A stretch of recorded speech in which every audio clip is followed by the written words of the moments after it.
Hi everyone, welcome back. So in this video we're going to be replacing the cabin air filters as well as the engine air filters.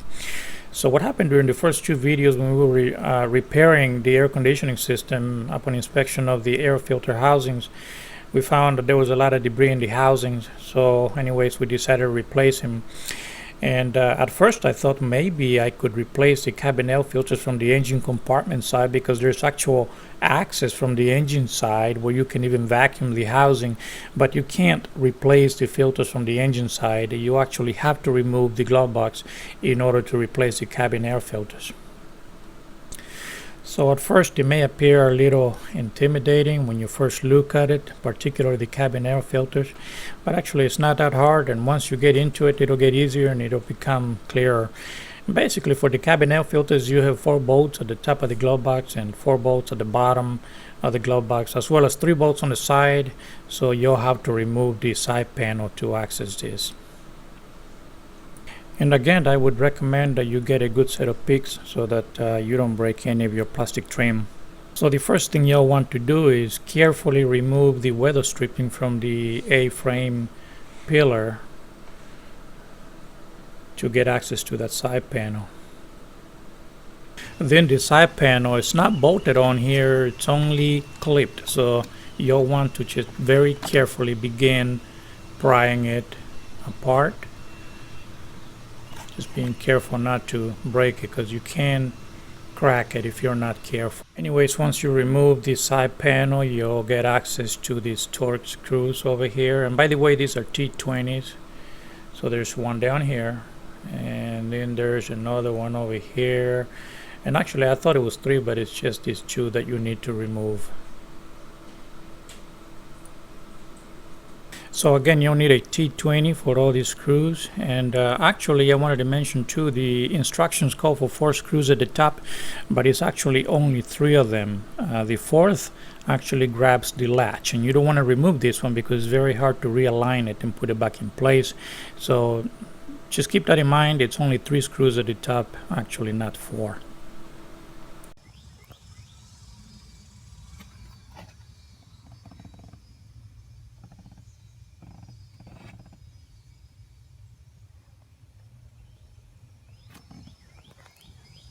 Anyway, so once you remove those 3 screws, you'll want to disconnect these 2 cords, and the one for the light is easy, you just disconnect it.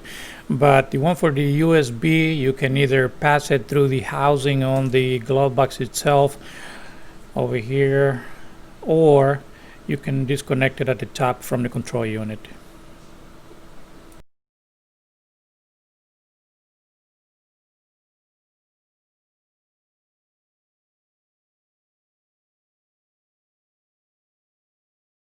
Okay, so once you disconnect those 2 electrical connections, the next thing is 3 screws at the bottom of the glove box. Okay, so next, this part is a bit tricky because you see that little area right there. It actually corresponds to the left side on the glove box. They engage together, so you're gonna have to pull it towards the right to be able to remove the glove box once you remove the 3 screws. Okay, so this finally brings us to our filters, and here's the housing. And to get access to the filters, you simply slide this door on the front to the left and lift it up, and then we have access to our filters. And you can see how bad it is in there. It's just a lot of debris, so it's a good thing we decided to do this. Now you simply pull it straight out. You'll also want to pay attention, they are directional. And so there's 2 of them, so the next one you just slide it to the left also and pull it back out. And then before reinstalling, you'll have to really clean up in there really good with a vacuum cleaner and an attachment. So in the end, I decided to reuse the same filters. They actually look pretty good, so I went ahead and cleaned them up. And see the arrows here in the back, you may want to pay attention to these. They are directional. And one other thing I wanted to mention is you may want to take advantage of having them out and maybe spray some of your favorite air freshener on there. It's actually a good way to make your car smell good for a good while. And now this finally brings us to our engine air cleaner filters.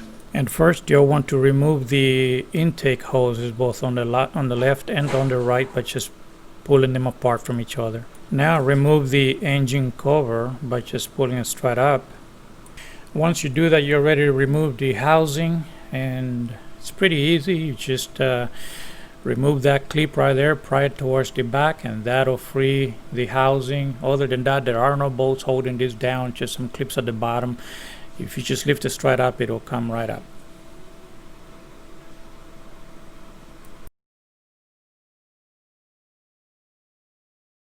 And this is what it looks like once you remove it.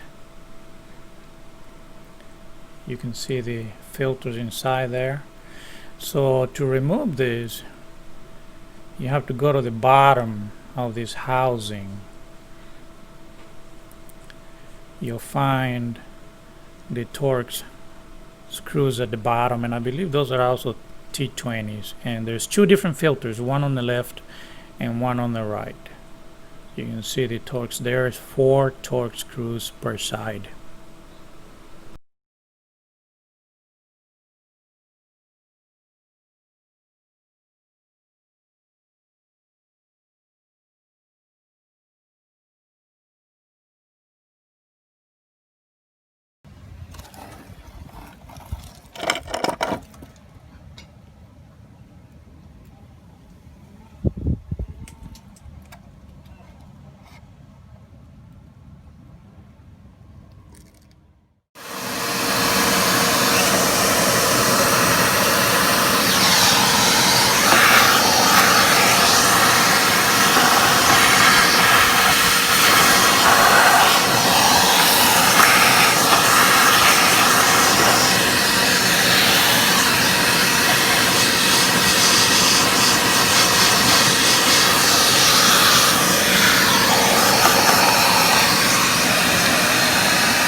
Alright, so one last thing before we close this video.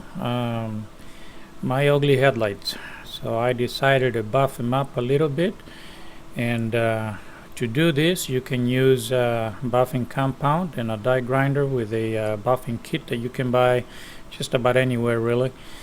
And if you notice on the left, I have an aggressive cutting compound, which I follow it up by using a fine cutting compound on the right. And after you do that, it doesn't matter how good a job you do. If you use cheap clear, it'll redull the headlights, so you need to get some decent clear. One other thing, you don't have to remove the headlights. I decided to remove the headlights. I mean, you can actually buff them in place. The only thing is that the buffing compound, it makes a real big mess, and it's kind of hard to get out afterwards, so I decided to remove them.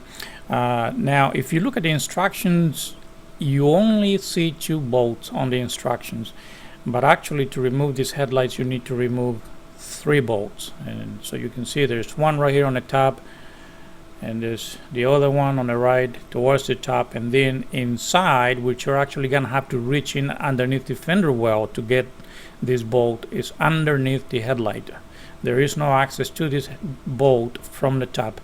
You actually got to reach in from the back through the fender well to get access to that bolt. So here's what it looked like before, and here's what it looks like afterwards. So at the very least I can see what I'm going at right now. Now your project may actually turn out better than mine if you get yourself some good or decent quality clear. What happened to me was that I bought clear at the local auto parts, and it redulled the headlights. So get you some good quality clear, and your headlights will actually stay nice and crispy clear after you buff them. So I hope that this video has helped you in some way or another, or at least part of this video has helped you in some way or another, and I thank you for watching.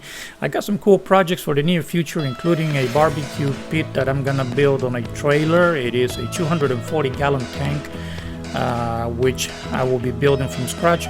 So if you subscribe, you'll get notified when I post it. So until next time, again, thank you so much for watching.